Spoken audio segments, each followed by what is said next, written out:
2019-2024 Nadiem Anwar Makarim menjalani sidang putusan kasus dugaan korupsi Chromebook. Sidang vonis digelar setelah seluruh rangkaian persidangan selesai dilakukan. Dan untuk mengetahui jalannya sidang, kita sudah terhubung dengan jurnalis Garuda TV. Sudah ada Niken Cahyani di sana. Niken, selamat siang. Bisa dijelaskan bagaimana jalannya sidang yang berlangsung hari ini, Niken? Ya, selamat siang, Deva dan juga pemirsa. Benar sekali bahwa hari ini Ex-Mendikbudristek Nadiem Makarim menjalani sidang putusan terkait dengan dugaan korupsi pengadaan laptop Chromebook dan Chrome Device Management tahun 2019-2022, yang mana untuk persidangan tadi sudah dimulai sejak pukul 10.24 waktu Indonesia Barat. Dan untuk saat ini, memang situasi di dalam ruang sidang Pengadilan Negeri Tipikor Jakarta Pusat, Majelis Hakim sedang membacakan berkas putusan yang mana ada 1.146 halaman, namun yang hanya dibacakan ada sebanyak 122 halaman yang berisikan terkait dengan pertimbangan hukum. Dan untuk hingga saat ini memang masih berlangsung pembacaan dari berkas putusan oleh Majelis Hakim. Nah, terkait dengan suasana yang ada di sini, Zema dan juga pemirsa, memang kami melihat tampak kehadiran dari keluarga maupun juga kerabat yang hadir di sini dengan kompak menggunakan pakaian berwarna putih, memang memenuhi area dalam ruang persidangan maupun juga di lobi pengadilan negeri hingga juga keluar dari area pengadilan negeri. Nah, tidak saja dari keluarga maupun juga kerabat yang hadir untuk memberikan dukungan, namun juga kehadiran dari driver Gojek online, terutama ini merupakan dari Gojek begitu ya, yang hadir untuk bisa memberikan semangat dan juga dukungan terhadap mantan Menteri Dikbudristek Nadiem Makarim untuk menjalani persidangan putusan pada hari ini. Nah, terkait dengan sidang putusan yang dilaksanakan hari ini memang memasuki babak akhir begitu ya, Zeva, yang mana memang kalau kita bisa mengulas kembali terkait dengan persidangan yang sudah dijalankan oleh Nadiem Makarim, ini diawali dari pelimpahan perkara pada Januari 2025. Kemudian beberapa persidangan ini juga terus dilakukan, baik juga membacakan nota pembelaan maupun juga di situ membacakan nota dari ketidakterimaan atas dakwaan yang diberikan oleh jaksa penuntut umum.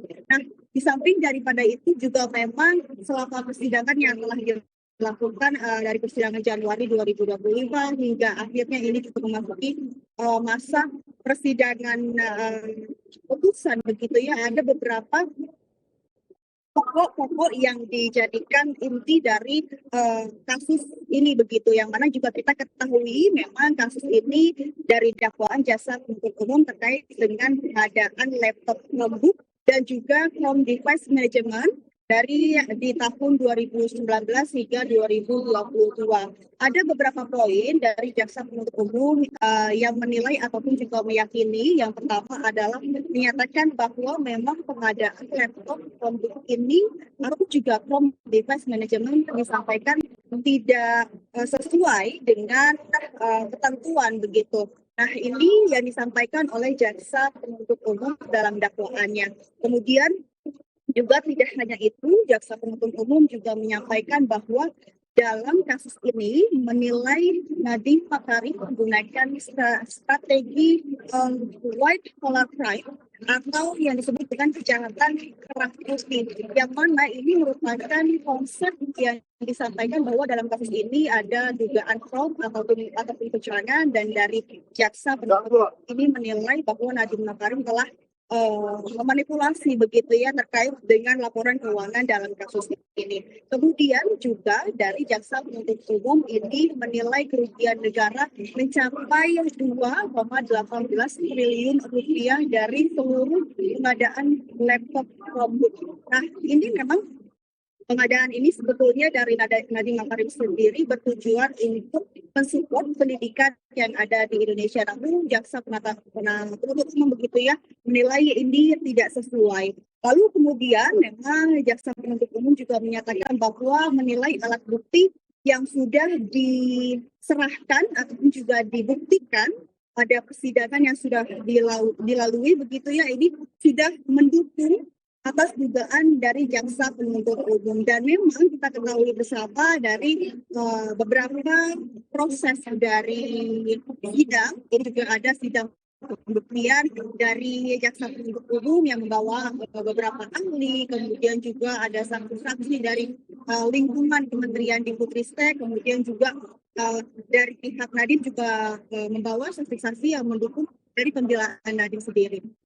Nah, di samping daripada itu juga Zeva, dalam kasus ini sebetulnya jaksa penuntut umum sudah memberikan tuntutan sementara begitu ya, yang mana dari JPU sendiri menyampaikan ataupun mendakwa Nadiem Makarim dalam kasus ini 18 tahun penjara dengan denda 1 miliar rupiah, kemudian juga subsidiar 190 hari penjara, dan harus membayar pengganti mencapai 5,67 triliun rupiah, subsidiar 9 tahun penjara. Nah, ini jaksa penuntut umum mendakwa dari Nadiem Makarim seperti itu, Zeva dan juga pemirsa. Namun ini juga kita perlu ketahui bersama bahwasannya dari uang pengganti 5 triliun rupiah, kemudian juga yang dijadikan kerugian negara 2 triliun rupiah, ini tentu angka yang berbeda jauh, dan ini yang menjadi sorotan publik juga terhadap dengan persidangan hingga hari ini. Dan kita juga akan menantikan terkait dengan persidangan yang berlangsung pada siang hari ini, begitu ya, untuk bisa melihat tuntutan vonis yang disampaikan oleh majelis hakim pada Nadiem Makarim, dan kita juga akan nantikan apakah hasil persidangan ini dari pihak Nadiem Makarim akan menerima atau juga akan mengajukan banding. Niken, tadi sebelum Nadiem Makarim mengikuti jalannya persidangan, apakah Nadiem Makarim sempat menyampaikan harapannya kepada awak media? Ya, tadi memang ada doorstop terlebih dahulu ataupun penyampaian statement begitu ya sebelum Nadiem Makarim memasuki ruang persidangan, yang menyampaikan kepada awak media ya, sebetulnya hingga saat ini masih menyatakan optimis bahwa ada keadilan terhadap dengan kasus dari Nadiem Makarim sendiri. Dan ini kalau kita kaitkan begitu ya terhadap dengan pembelaan Nadiem Makarim sebelumnya, yang menyatakan memang Nadiem Makarim ini menyatakan dengan tegas tidak bersalah, kemudian juga menyatakan atau meminta kepada majelis hakim untuk bisa memvonis bebas murni terhadap Nadiem Makarim. Itu tadi memang dari Nadiem Makarim sendiri masih optimis terkait dengan persidangan hari ini atau keputusan yang nantinya akan diberikan oleh majelis hakim.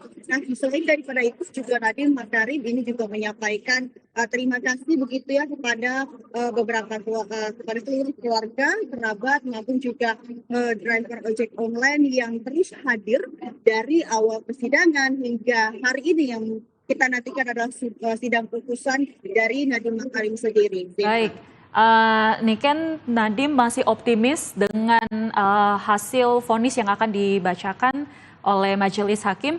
Dan sidang ini juga kita tahu tidak hanya dihadiri oleh pihak keluarga Nadiem, namun juga dari kalangan pendukung Nadiem, khususnya juga dari kalangan pengemudi ojek online. Bagaimana pengamanan di sekitar ruangan sidang, Niken?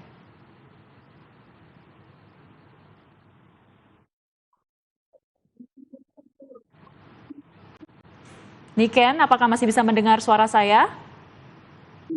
Ya, Zeva, boleh disampaikan kembali? Oke, Niken, kita tahu bahwa sidang ini tidak hanya dihadiri oleh pihak keluarga, tetapi juga dihadiri oleh kalangan pendukung Nadiem Makarim, khususnya dari kalangan pengemudi ojek online. Bagaimana kemudian pengamanan yang diterapkan di sekitar ruangan sidang, Niken?